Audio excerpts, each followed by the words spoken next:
What up? It's your boy T-Bone Reaction. Today's Wrestling Wednesday, so we're going to take another video off from Wrestling Flashback. There's many times where a shocking win always happen, but some of the time the shocking win wasn't supposed to happen. So we're going to take a look at 10 shocking WWE title wins that never meant to happen. Now, it wasn't supposed to, the person wasn't set to be the winner, but since the circumstances changed it, whether it was majority rules, an injury, a backstage issue, who knows? So without further ado, let's check out those times that the shocking title wins was changed last minute because it never supposed to happen. Let's get it.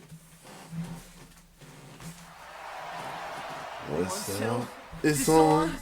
Card subject to change is a given in wrestling due to how quickly plans can shift. Vince made the call to not only put Lesnar in the match, but have Lesnar win the championship. Yeah. About that. You know, I got my pissed about that as well, too. Yeah. Because there was a possible chance that Roman was supposed to lose his title. But he got COVID. And this shit right here killed everything everything we did for Big E right there. Just to give Brock a title.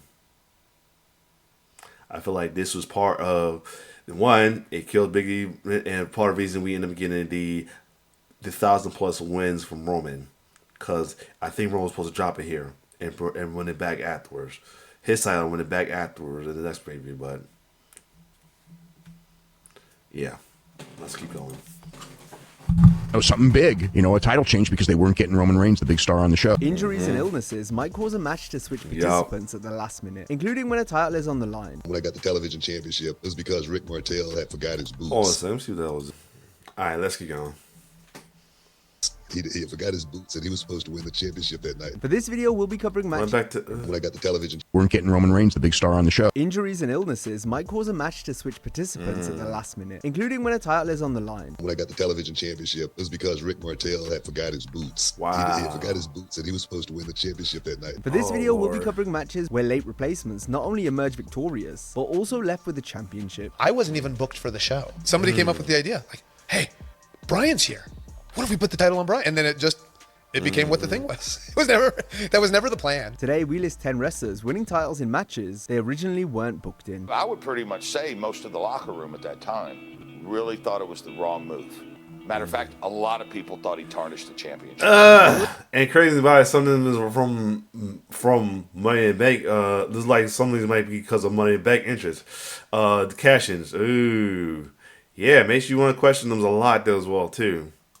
During his ascent in 2011, in 5 years, Zack Ryder's stock had fallen considerably, to where anytime he wrestled, everyone was expecting him to lose. However, an injury and fortuitous timing meant Ryder finally got his big WrestleMania moment. To set the scene, Neville fractured his ankle 3 weeks out from the show of shows. This resulted in him being taken out of the Intercontinental Championship ladder match. Realizing the potential opportunity, Zack lobbied to replace Neville. Ryder pleaded his case to produce a Road Dogg. Not only pitched to be in the match, but spilled my guts, why I felt like I earned it, why I deserved it. And one of the lines I said, and this wasn't like a rehearsed line, it just came out like from the bottom of my heart. I said, I've never heard my music play at WrestleMania. And then he later told me that line is what made him go to bat for me. And I got added into the match. During this time, Vince McMahon was impressed with Zack's performance during a random C-show match. I was doing one of the shows before Raw. This is where Always Ready comes into play. Was in great shape, had a great match. I don't even remember who it was against.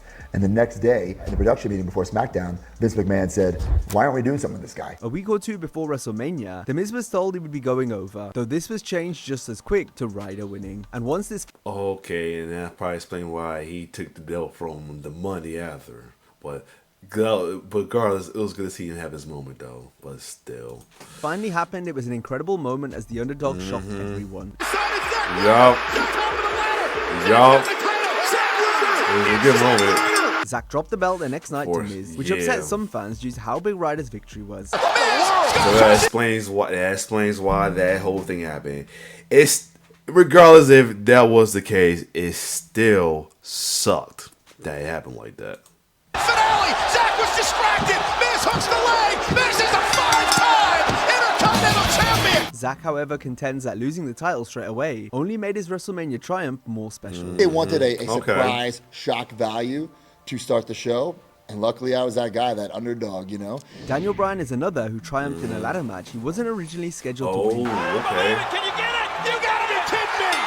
You have gotta be kidding me! In 2011, Wade Barrett was going to be the victor in the world title Money in the Bank match. However, an hour before the show, longtime booker Pat Patterson convinced McMahon to go with Bryan instead. Patterson's idea was that Daniel would win the briefcase and from there lose most of his matches, before eventually cashing in at WrestleMania 28. Speaking to Inside the Ropes, Barrett explained the situation. He's going to do it the right way, and he's going to announce it, and he's going to go all the way to WrestleMania. And what a great story it is about overcoming the odds and the underdog and the unlikely hero. And Vince buys it. Vince likes the idea, and there we go. So Daniel was given the Money in the Bank briefcase because of that, and it was given to Daniel because of this storyline that Vince brought into, and it's really indicative of Vince's kind of mindset, how quickly he changes his mind on things that, you know, within 2 or 3 months later, Daniel was now It can be a good or bad thing with that, but still. heel, and that story had been forgotten about. Whether it was going to be at Mania or not, the long-term plan was for Bryan to cash in and win gold. However, TLC 2011 hadn't been earmarked as the occasion though. On the night, Bryan wasn't necessarily a replacement for anyone, but he was added to a bout he hadn't initially been booked for. Bryan wasn't even supposed to be at the show, since he didn't have a match. Nevertheless, Daniel swooped in to steal the World Championship from Big Show after the Giant had just won it against Mark Henry. This World Heavyweight Championship opportunity!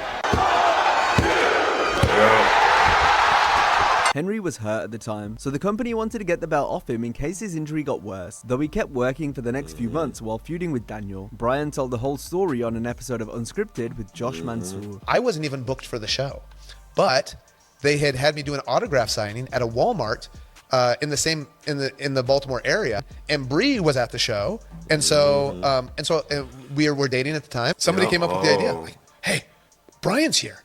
What if we put the title on Bryan?" And then it became what the thing was. Wow. That was never the plan. In May 2003, Los Guerreros were being pushed to win the Tag Team Championships on SmackDown during an entertaining feud with Charlie Haas and Shelton Benjamin. However, just before it came time to switch the belts at the Judgment Day pay-per-view, Chavo Guerrero tore his bicep, which would keep him out of action for 4 months. Given that the title change was going to happen the next week, WWE simply inserted Tajiri in Chavo's spot. Therefore, he and Eddie became the champions. Nice. A day before the show, road agent Dean Malenko officially told Tajiri about the change, saying the Japanese buzzsaw would be fired if he had a bad match. Though this may have been a rib, Eddie had requested Tajiri to be his partner. Vince agreed as the chairman had been impressed with the Japanese star's recent performances. The family tradition of Los Guerreros. We right, we sit, we still is. You have Latinos. I hope wherever they got going with Dominic leads to this kind of version of Dominic where he's more of a face, even though he still have this type of face as well too, man. Anyway, let's keep going. I have Tajiri. With Eddie, when we fight, so, but when we tag team, good chemistry. Fans may have been expecting Haas and Benjamin to simply keep the belts until Chavo was healthy again, but as we've seen on this list, anytime a late replacement is drafted in, they usually win the match and thus leave with the gold. Has got the titles, and he and Tajiri have done the improbable. Tajiri and Eddie held the title for 6 weeks. Then when Chavo returned in September, he and Latino Heat immediately beat Haas and Benjamin for the straps. We've looked mostly at injuries so far, but next we'll show you what happens when a wrestler doesn't have their ring gear. This was the position Rick Martel found himself in, ahead of the December 29th, 1997 Nitro. That night, Martel had been poised to defeat Disco Inferno for the television title. The problem was WCW's brass were late in informing Rick of these plans, meaning he had no time to go home, get his gear, and then make the show. You know, it's just, look, there's no way I have time to go to Quebec, get my gear. Just get on the plane and come here. So I don't know if they have plans to give me somebody else's gear or whatever. But yeah, that night I came in, I had no wrestling gear, but they knew about it because I didn't have time. Martel got on a plane anyway, but once he got to the arena, it was decided that Booker T would win the TV championship instead. When I got the television championship, it was because Rick Martel had forgot his boots. he forgot his boots, and he was supposed to win the championship that night. Whose side are you going to be on when that happens? WCW. Who said, "Hey, go with us, sucker"? 1, 2, and I'm hot, but I love it because that's one of my finisher or my KAW or WWE games for a longer time when that was available. I know it's like the move because one at time was out. This is when a finisher that to the head can blow your opponent. I loved it, so I went for that for a while. But yeah, this was my finisher for a minute. And for Randy Go, most all time I was the babyface in my game. So yeah.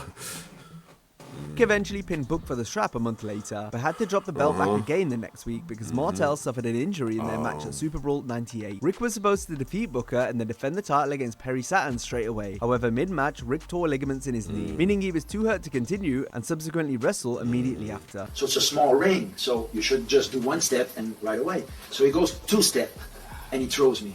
And this, you know, of course, he threw me into the ropes. So when I landed in the ropes on top of that are so tight, my knee just went, you know. Very, very hard. Again, acknowledging the fans here, and that's not a bad thing to do. Sometimes Therefore, the champion called an audible, resulting in Booker winning so he could go on and face Saturn.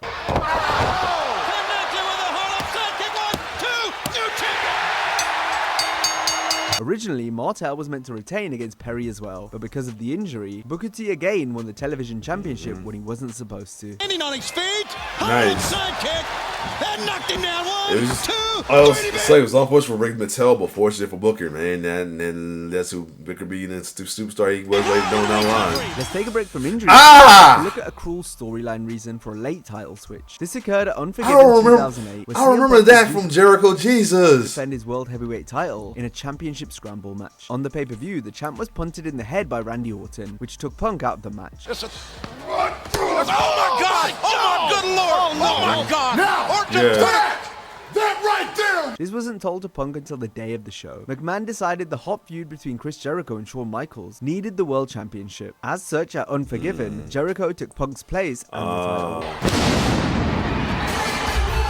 What? No. What in the? Oh yeah. Hey! Oh, wait! Punk had been booked as an inconsequential mid-carder as champion, so dropping the belt in this manner was true to form of how poor his reign was. Agents such as Michael Hayes criticized Punk for the reign, rather than the booking. I would pretty much say most of the locker room at that time really thought it was the wrong move. Matter of fact, a lot of people thought he tarnished the championship. So it's possible people like him were in Vince's ear, saying to take the belt off the second city saying. We're going to give this to you, and you're not really going to be the guy, and you're not going to be the featured guy, and you're not going to be opening segment or last segment. You're going to kind of be the guy that has the title in the middle of the card somewhere. It's really not we're not really changing. Oh, how times have changed now, and we Riley Jim Pope's the champion now. Oh yeah, the World Heavyweight champion at that, and the one that people wanted likes. We're just giving you this to hold for a little bit and then taking it away. As we've seen, a general rule of thumb in wrestling is that... Yeah, that's probably why he felt the way he felt for a while with WWF at the time. WWE at the time. There must be a replacement. They should be equal to or exceed the original. Oh yeah, I remember that. Completely different and an unexpected shock to the fans. This was the case at Survivor Series 1999. To set the scene, it had become clear that Stone Cold Steve Austin was hurt and required neck surgery. However, given his stardom, he was kept around and even continued to wrestle. The company waited till the pay-per-view so they could write Austin off via a hit and run. This was despite the Federation advertising Steve in a triple threat for the WWF title, featuring this The Rock one. and Triple H. Oh yeah, this one when Big Show came through. Yeah, that was when I was really favorite watching wrestling. I remember that too. Yup. The main event would have seen the three biggest stars of the Attitude Era wrestle for the first and only time in a three-way together. But because of Stone Cold's condition, he was replaced by Big Show, which fans learned about during the entrances. If you do have to cancel someone, you have a cancellation, you've got a card subject to change type situation, what's the rule of thumb about the replacement? You always make it better than the original. You always replace with something better. And that's really hard here, because it's what's better hottest than Steve attraction in the industry. How important was it when Vince was looking at what can we do that would come up with something no one can call? I think it was more of an overall approach of it's got to be different than Austin, and it has to be an acceptable replacement. Although, again, what's acceptable to the biggest attraction in the business? So it just, if it's not acceptable, then make it drastically different. The philosophy. Come on. Was Austin drinking a Coke instead of a beer? That one, it's like said diet, son. Go back. To the biggest attraction in the business. So it just, yeah, he's drinking a Coke. Oh, very time you see him drinking a Coke instead of beer. If it's not acceptable, then make it drastically different. The philosophy was give them something completely new and that they didn't expect, and nobody's going to call that. And now you can create a new story with Big Show involved in it. Yup. It was awesome. He was pissed. He shockingly captured the goal as Triple H's rival Vince McMahon helped the Giant win to set the game and the chairman wrestling the next month. Slam! No, I can't believe it! Yeah. Big Show Once Hunter was done. And it was a good story. I think it was around the time after his the whole kayfabe father passing thing, and it was had him go against big Bossman and Albert at the time, and it was a good little ending of the story because it basically like he wanted Tyler just for his daddy. It was awesome. With Vince, he regained the World Wrestling Federation title by ending Show's 50-day reign. Another time WWE waited a while before announcing the replacement for a big championship encounter occurred at WrestleMania 36. This show was thrown into disarray due to the global pandemic, which forced the event to go ahead in a warehouse without fans. It also meant various matches had to be changed, including the Universal Championship clash between Goldberg and Roman Reigns. Roman had been penciled in to win until taking a hiatus as a way of keeping himself and his family safe during such difficult times. My children, we just had 2 newborn twins, twin boys. There's one area that I'm not going to make that sacrifice. I will sacrifice my career. I'll sacrifice the performance.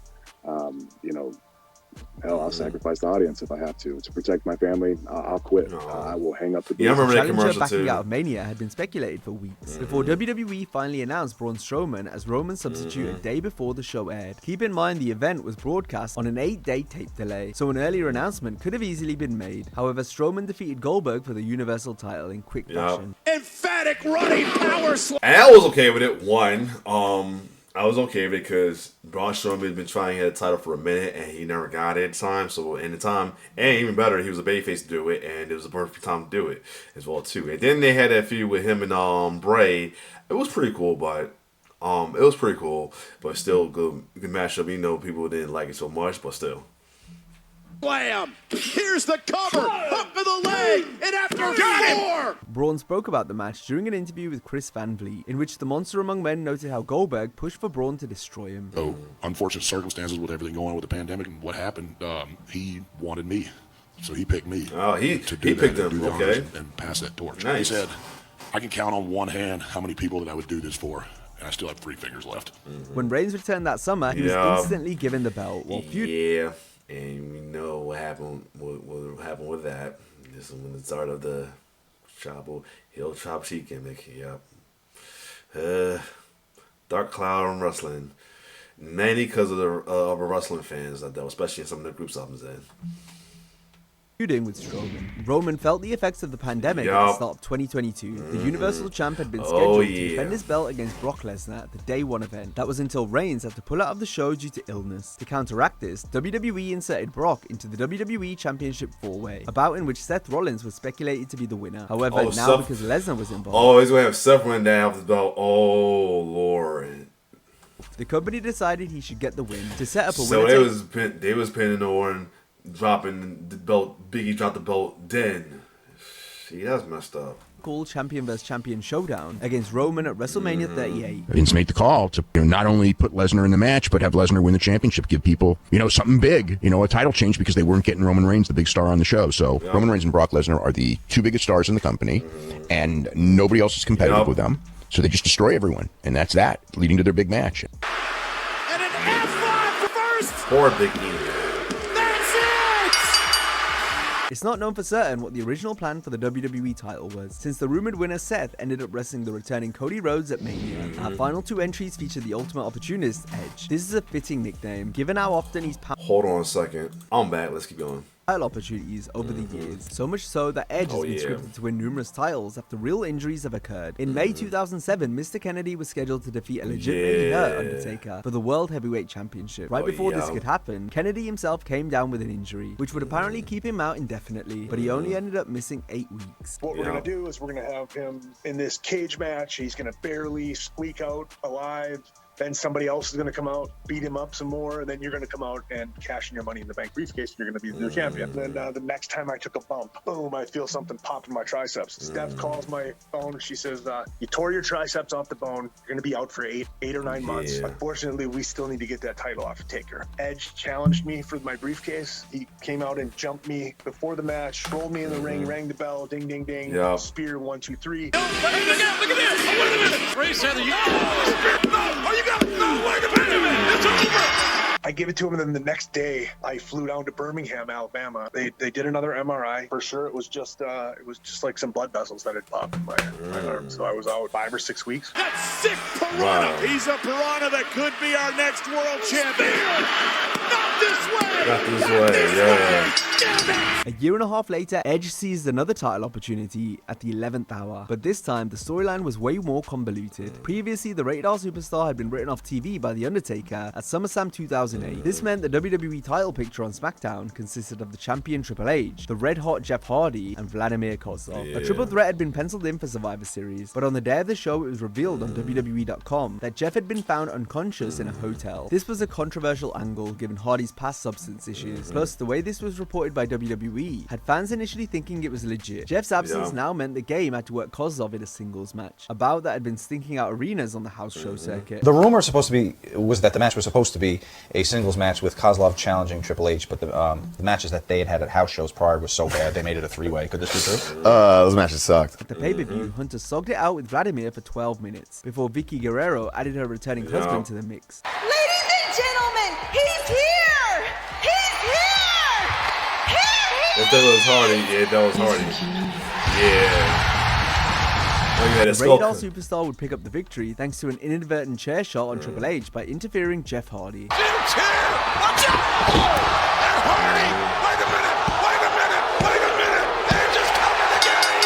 Reports online suggest the decision to include Edge was made late. Other sources say he was always intended as a backup option. Apparently, plans changed more than once on the day, and Vince couldn't decide on a finish, so came up with Hardy getting taken out and Edge returning as an unexpected shock. As it turns out, Jeff's brother Matt was the one responsible for attacking the charismatic Enigma before Survivor Series. And also the later Pyro incident too. Originally, this was supposed to be Christian, but WWE held off on his return until February. Now, if you enjoyed this video, be sure to check out. Wow, that'd been interesting too. Than Christian, that'd been more interesting too. But I guess we had to get another brother versus brother feud again, though. Other than that, this was good video right here. So if you like my reaction, like, share, subscribe my YouTube channel. It's your boy T-Bird signing off. One love.